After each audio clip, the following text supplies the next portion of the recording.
جمال الوجود بذكر الإله وتصفو الحياة بنور هدى جمال. نحمده ونصلي على رسوله الكريم. أما بعد فأعوذ بالله من الشيطان الرجيم. بسم الله الرحمن الرحيم. وقضى ربك ألا تعبدوا إلا إياه وبالوالدين إحسانا إما يبلغن عندك الكبر أحدهما أو كلاهما فلا تقل لهما أف ولا تنهرهما وقل لهما قولا كريما واخفض لهما جناح الذل من الرحمة وقل رب ارحمهما كما ربياني صغيرا. صدق اللہ العظیم. اللہ رب العزت نے ہمیں زندگی کے ہر مرحلوں میں قرآن مجید میں رہنمائی فرمائی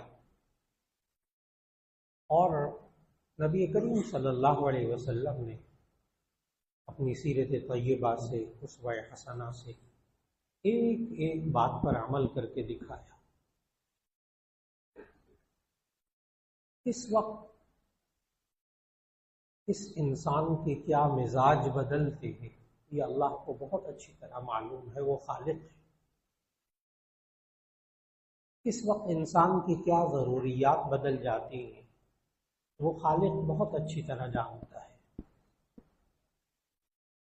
نبی کریم صلی اللہ علیہ وسلم نے ہر مرحلے کے لیے ہمیں ہدایات عطا فرمائی.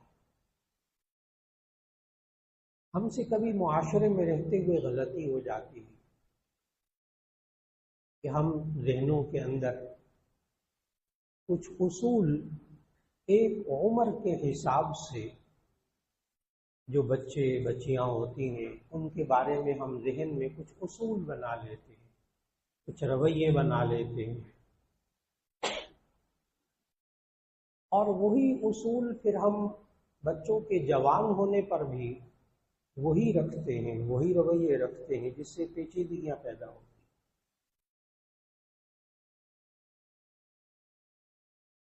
ماں باپ کے سامنے وہ بچے ہی ہوتے ہیں, جوان ہو جاتے ہیں پھر بھی بچے ہی ہو جاتے ہیں.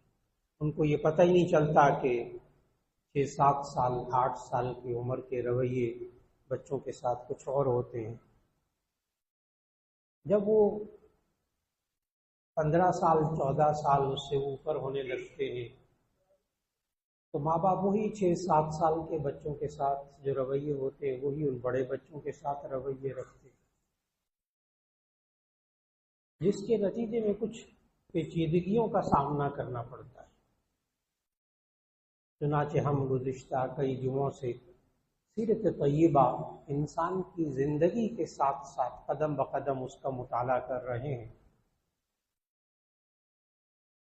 کہ پیدائش کے بعد بچوں کے لیے کیا کہا, پھر ذرا بڑے ہو گئے پھر کیا کہا, پھر ذرا اور بڑے ہو گئے پھر کیا ہدایات ہیں.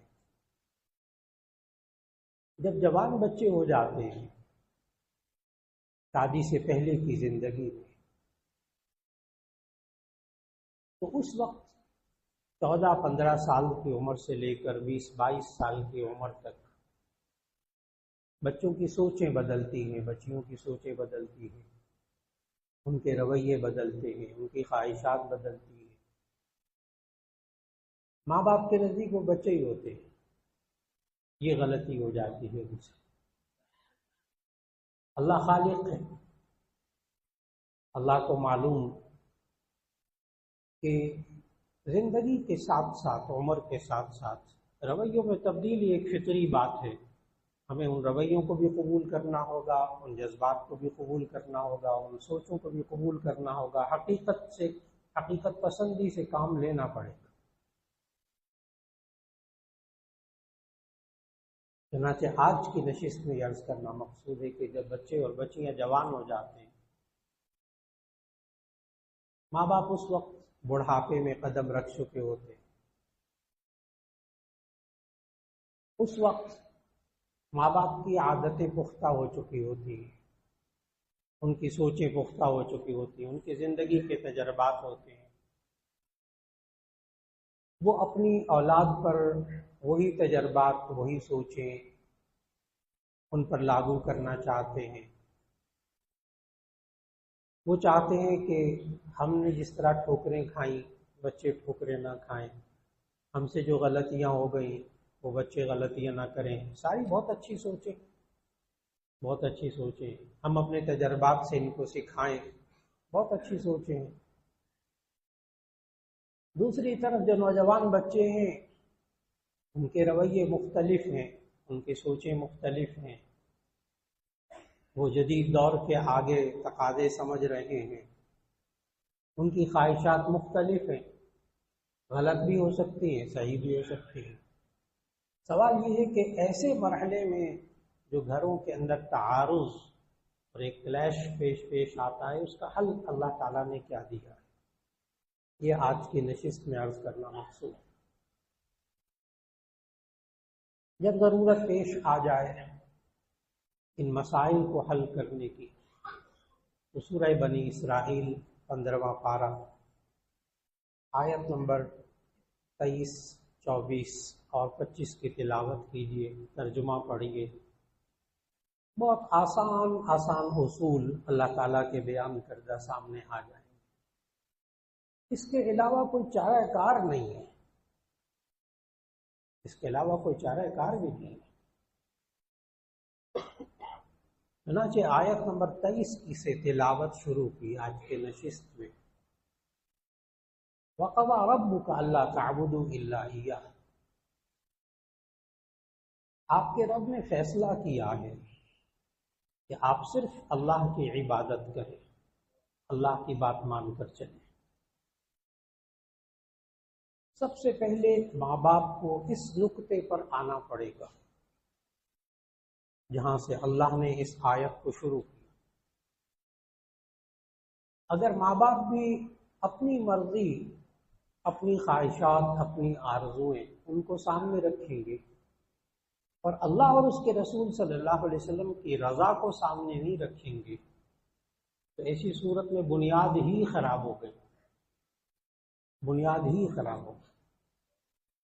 اور اگر نوجوان بچے اور بچیاں وہ بھی اس پہلے نقطے پر نہ آئیں، وَقَضَىٰ رَبُّكَ أَلَّا تَعْبُدُوا إِلَّا إِيَّاهُ، اپنے رب کی بات کو مانیں، سب سے پہلے تو اس پر آنا پڑے گا۔ ورنہ ہم نوجوان بچیوں کے سامنے آیتیں پڑھیں گے، وہ کہتے ہیں ہمیں نہ دین سکھائے، ہمیں ضرورت نہیں ہے، ہمیں تو پیسہ دے دیں، ہمیں تو یہ دے دیں، ہمیں تو آرام دے دیں، ہماری باتیں مانیں، ہمیں نہیں پتا خدا کیا ہوتا ہے۔ ظاہر ہے ایتھیسٹ ہونے کا دروازہ کھلا ہوا ہے، الحاد کا دروازہ کھلا ہوا ہے، بے دینی کا دروازہ کھلا ہوا ہے۔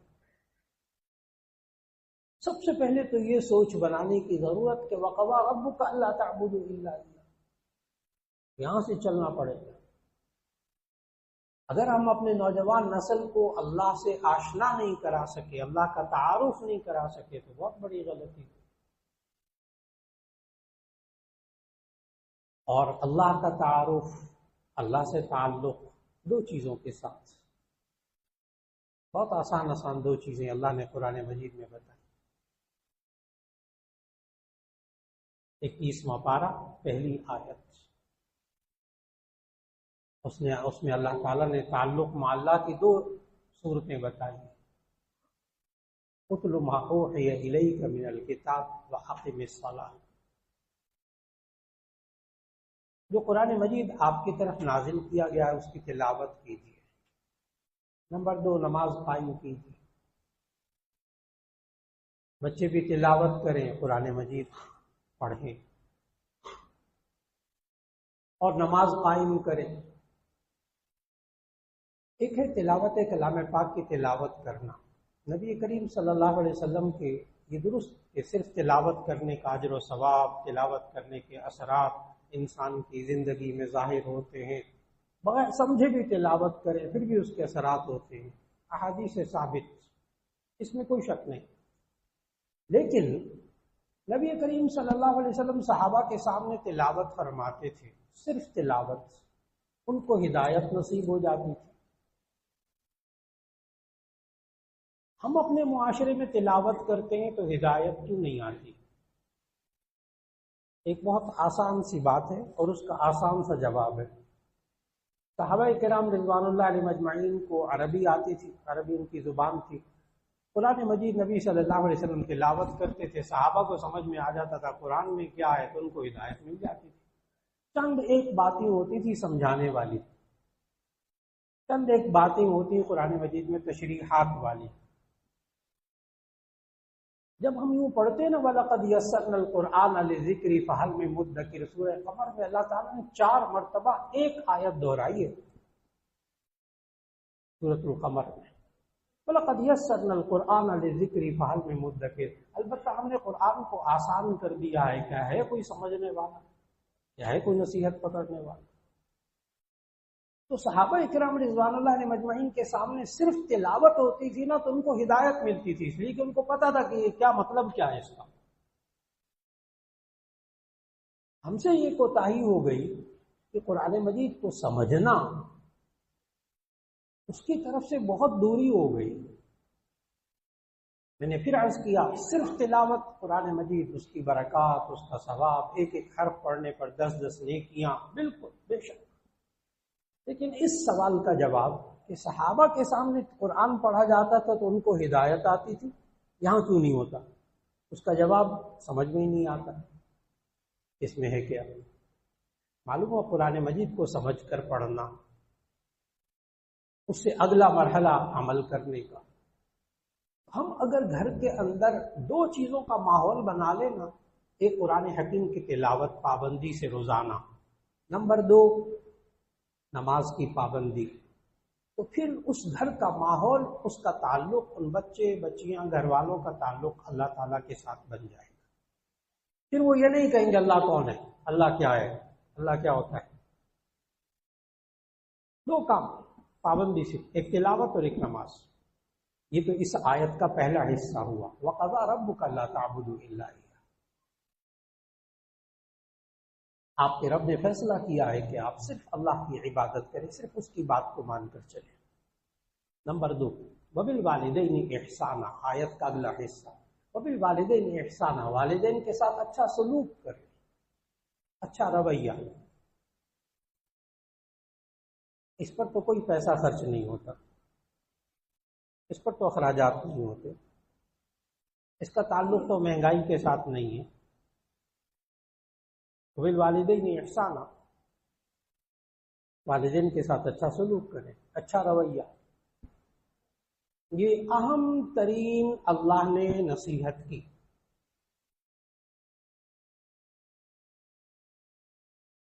ایک بعض عام جملہ سنا، ماں باپ کا ادب کرنا، ماں باپ کا ادب کرنا۔ یہ اچھے سلوک کو تھوڑا سا عرض کرنے لگا ہوں۔ آج ہمیں محنت کرنی پڑے گی یہ بات جو میں عرض کرنے لگا ہوں نوجوان نسل کو سمجھانے کے لیے، بچے اور بچیوں کو سمجھانے کے لیے۔ کہتے ہیں ماں باپ کا ادب کرنا، وہ سمجھتے ہیں شاید جوتیاں سیدھی کرنا، شاید ماں باپ کی خدمت کرنا۔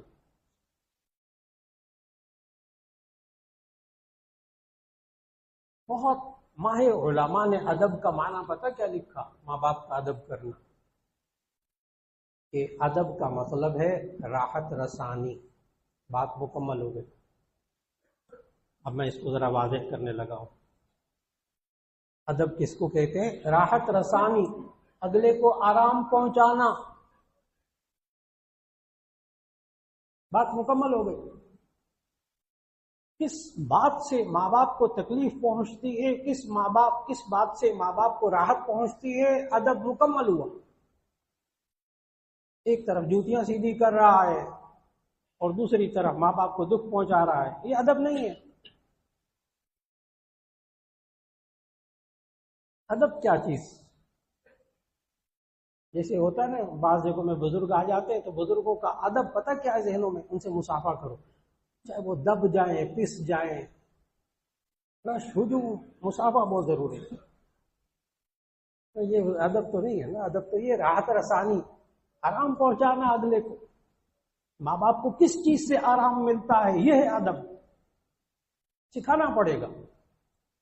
بیٹا اس بات سے تکلیف ہوتی ہے ماں باپ، اس بات سے آرام ملتا ہے، یہ ہے ادب۔ ادب نام ہے راحت رسانی کا، بہت آسان آسان بات ہے۔ ماں باپ کو کس بات سے آرام ملتا ہے، یہ ادب ہے، یہی رویہ ہے۔ وبالوالدین احسان، والدین کے ساتھ اچھا سلوک کریں، کیا معنی؟ جس بات سے ان کو آرام ملتا ہے وہ کریں، جس بات سے ان کو تکلیف ملتی ہے اس سے بچ جائے۔ یہ تربیت کرنی پڑے گی، یہ مزاج بنانا پڑتا ہے نئی نسل کو۔ اور الحمدللہ جہاں جہاں محنت ہوتی ہے، جن گھروں میں محنت ہوتی ہے، وہاں پھر دیکھنے کو ملتا ہے کہ بچیوں کی کوشش ہوتی ہے کہ ماں باپ کو تکلیف نہ پہنچے کسی بات سے، ہمارے کسی عمل سے،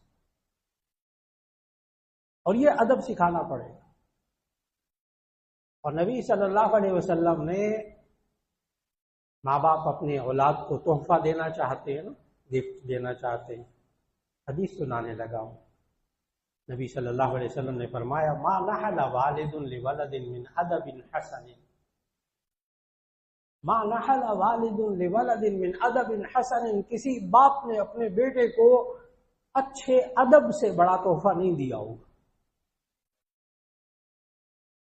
سب سے بڑا تحفہ ماں باپ کا ادب، یعنی کیا ادب؟ پھر میں بار بار عرض کروں گا، ادب نام ہے راحت رسانی کا۔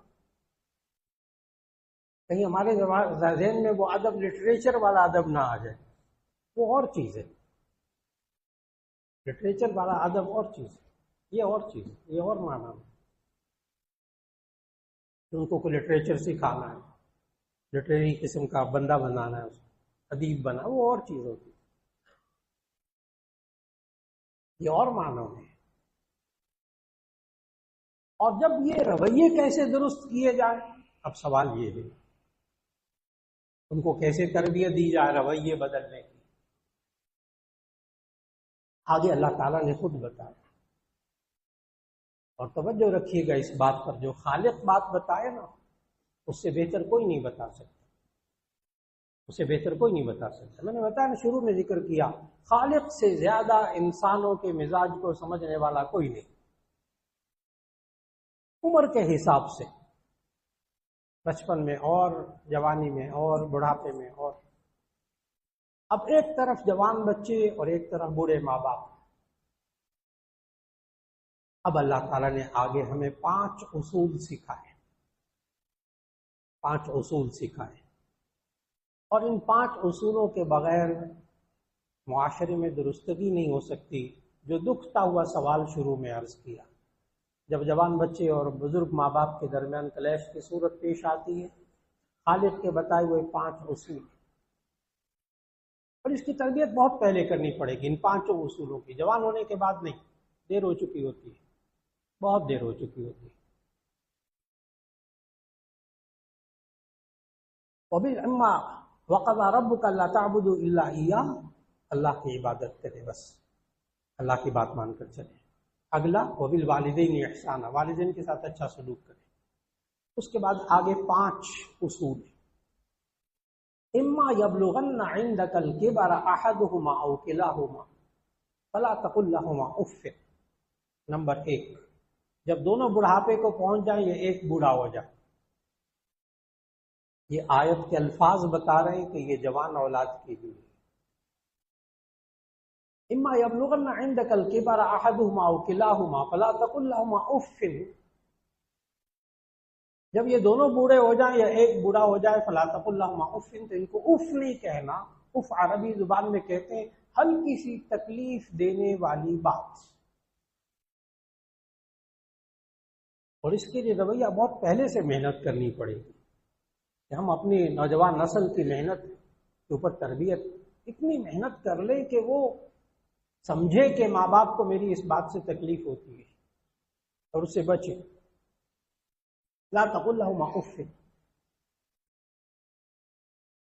یہاں اللہ نے آیت میں یہ نہیں کہا کہ ماں باپ پر ہاتھ نہیں اٹھانا چاہیے، ماں باپ کو مارنا نہیں چاہیے، ماں باپ کو گالیاں نہیں دینی چاہیے۔ اللہ نے تو اس سٹیج کی، وہ جو دوسری تیسری سٹیج ہے بد زبانی کی اور ہاتھ اٹھانے والی، اس کی تو اللہ نے جڑیں کاٹ دی اس جملے سے، جڑیں کاٹ دی۔ لا تقل لہما اف، ان کو اف بھی نہیں کہنا. چنانچہ درس نظامی میں علماء کو کتاب ایک پڑھائی جاتی اصول الشاشی، اس کے اندر اصول فقہ لکھے، مسائل کیسے معلوم کیے جاتے ہیں. تو اس میں ایک اصول اسی آیت کے تحت لکھا کہ سورہ بنی اسرائیل کی اس آیت نمبر 23 کے حوالے سے لکھا لا تقل لہما اف، کہ ماں باپ کو اف نہیں کہنا. آگے اس اصول شاشی میں لکھا تحریم الضرب والشتم لابویہ، اس سے ثابت ہوا کہ ماں باپ کو گالی دینا اور ماں باپ کو اوپر ہاتھ اٹھانا حرام ہے. لکھ دیا ہوں حرام ہے.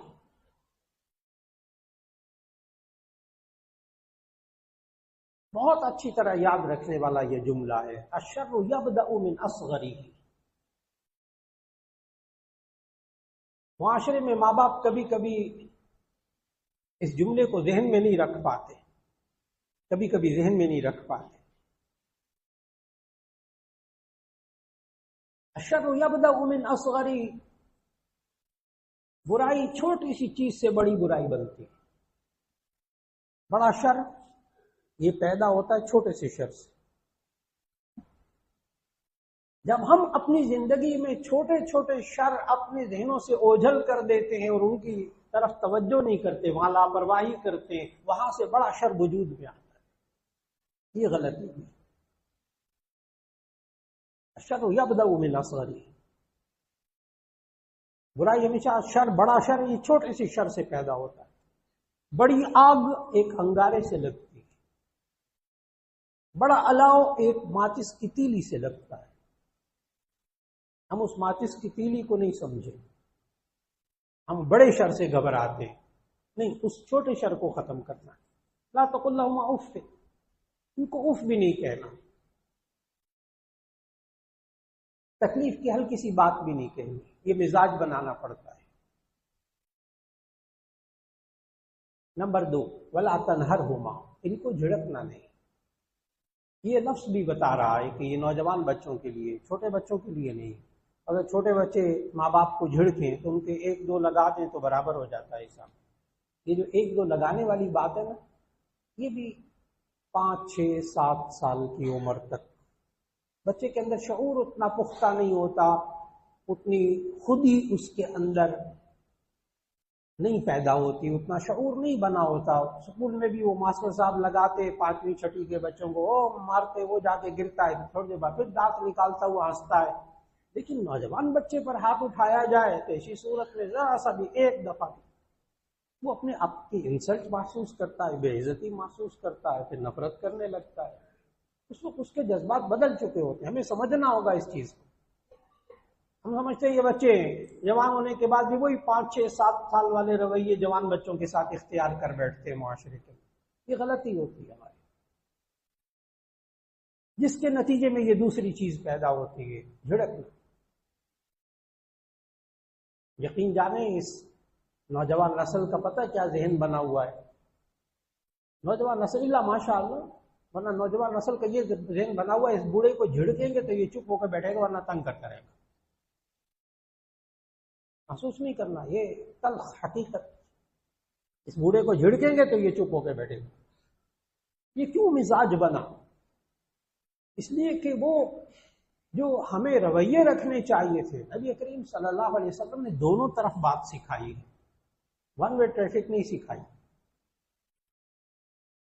نبی صلی اللہ علیہ وسلم نے سمجھایا لیس منا من لم یرحم صغیرنا ولم یوقر کبیرنا، وہ ہم میں سے نہیں ہے جو چھوٹوں پر شفقت نہیں کرتا، بڑوں کا احترام نہیں کرتا. محدثین لکھتے ہیں کہ نبی صلی اللہ علیہ وسلم جو جملے بولتے تھے نا، اگر 2 جملے بولے ہیں نا تو اس میں سے پہلا جملہ جو بولا ہے وہ کیوں بولا، اس میں بھی حکمت ہے، اس میں بھی حکمت ہے. اس لیے کہ نبی صلی اللہ علیہ وسلم خود فرمایا کہ مجھے جو 5 چیزیں دی گئی ہیں جو پہلے کسی کو نہیں دی گئی، اس میں ایک چیز ہے اعطیت بجوامع الکلم، مجھے کلمات کی جامعیت دی گئی ہے. نبی صلی اللہ علیہ وسلم ایک ایسا چھوٹا سا جملہ بولتے ہیں جس کے اندر بڑی گہرائی ہوتی ہے، اور ان میں سے ایک یہ والا جملہ ہے لیس منا من لم یرحم صغیرنا ولم یوقر کبیرنا. وہ شخص ہم میں سے نہیں ہے جو چھوٹوں پر شفقت نہیں کرتا، بڑوں کا احترام نہیں کرتا. یہاں محدثین نے ایک بڑی گہری بات لکھی جو آج بڑی سمجھنے کی ضرورت ہے اس کو، کہ نبی صلی اللہ علیہ وسلم نے پہلے فرمایا من لم یرحم صغیرنا، جو ہمارے چھوٹوں پر رحم نہیں کرتا، پھر فرمایا ولم یوقر کبیرنا، جو ہمارے بڑوں کی عزت نہیں کرتا۔ معلوم ہوا ان بڑوں کو پہلے چھوٹوں پر شفقت کرنی پڑے گی، جس کے نتیجے میں چھوٹے بڑوں کا احترام کرے۔ ہم مارتے رہے، پیٹتے رہے، ذلیل کرتے رہے، دوسروں کے سامنے بے عزت کرتے رہے نوجوان نسل کو، وہ ہمارا احترام کرے، ناممکنات میں سے بار بار میں اس بات کی طرف توجہ دلاؤں گا۔ بچے ہمارے سامنے جوان ہو جاتے تب بھی ہم یہی کہتے ہیں بچے ہیں نا ہمارے، جی بچے ہیں لیکن وہ 6-7 سال کے اب نہیں ہیں، اب جوان ہو گئے ہیں، اب رویے بدل گئے، اب سوچیں بدل گئی ہیں۔ اب آنا پڑے گا اس پر کہ ولم یرحم صغیرنا ولم یوقر کبیرنا فلیس منا، ہمیں پہلے چھوٹوں پر شفقت کرنی پڑے گی، جواب میں احترام ملے گا، پھر جواب میں جھڑکنا نہیں ہوگا، جو میں پوائنٹ عرض کر رہا تھا۔ تو نمبر 1 اصول لا تقل لهما اف، ان کو اف نہیں کہنا۔ نمبر 2 ولا تنہرهما، ان کو جھڑکنا نہیں۔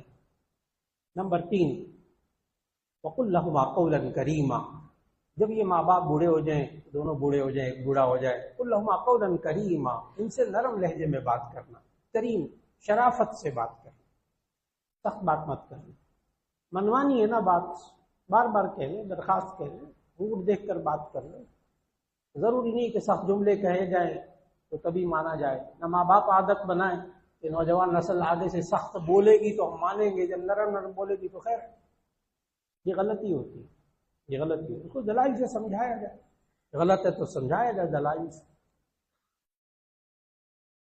تو تیسرا اصول قل لهما قولا کریما، ان سے نرم لہجے میں بات کرو جب یہ بوڑھے ہو جائیں۔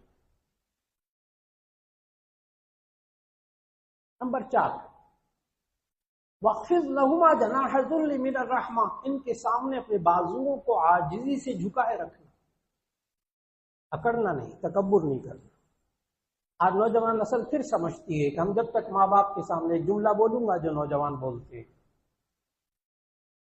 اس آیت کے خلاف کہتے ہیں ماں باپ کے سامنے سٹینڈ لیں گے تو بات بنے گی، یہ سٹینڈ لینا سمجھتے، پکڑنا۔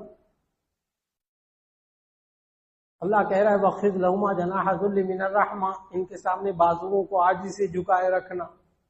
یہ سٹینڈ لینا ہر مسئلے کا حل نہیں ہے۔ نوجوان کی سوچ یہ بنی ہوئی ہے کہ میں نے اپنے اماں جی اور ابا جی کو نا بندہ بنانا ہے، اور بندہ کیسے بنانا ہے؟ جھڑک کر، سٹینڈ لے کر، اکڑ کر۔ ماں باپ بندہ بنتے ہیں یا نہیں بنتے، یہ تو اللہ کا بندہ نہیں بنا، یہ اللہ کا بندہ نہیں بنا۔ وَاخْفِضْ لَهُمَا جَنَاحَ الذُّلِّ مِنَ الرَّحْمَةِ، ان کے سامنے اپنے بازوؤں کو عاجزی سے جھکائے رکھنا۔ خالق کہہ رہا ہے ایک ہی حل ہے حالات کو ٹھیک کرنے۔ 4 باتیں ہو گئی، آخری نمبر 5 بات وَقُلْ رَبِّ ارْحَمْهُمَا كَمَا رَبَّيَانِي صَغِيرًا، زندہ ماں باپ کے لیے دعا مانگیے، مرنے کے بعد سارے ہی مانگتے ہیں، یہ زندہ بوڑھے ماں باپ کے لیے دعا سکھائی اللہ نے۔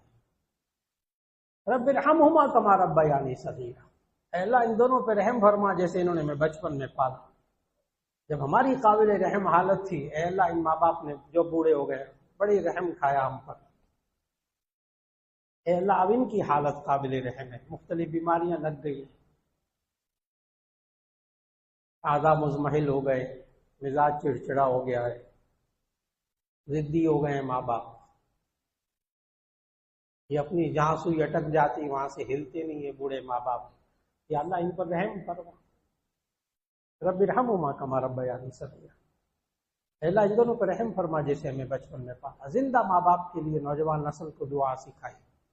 یہی 5 اصول ہیں، جب ضرورت پیش آ جائے نوجوان نسل کو شروع سے پڑھائیے۔ یہ والی 2 آیتیں سورہ بنی اسرائیل کی آیت نمبر 23 اور 24، اس کی تلاوت کیجیے، ترجمہ سکھائیے، ان 5 اصولوں کو نوجوان نسل میں منتقل کیجیے، گھروں کے حالات اللہ پرسکون بنا دے گا انشاءاللہ۔ وآخر دعوانا الحمدللہ رب العالمین۔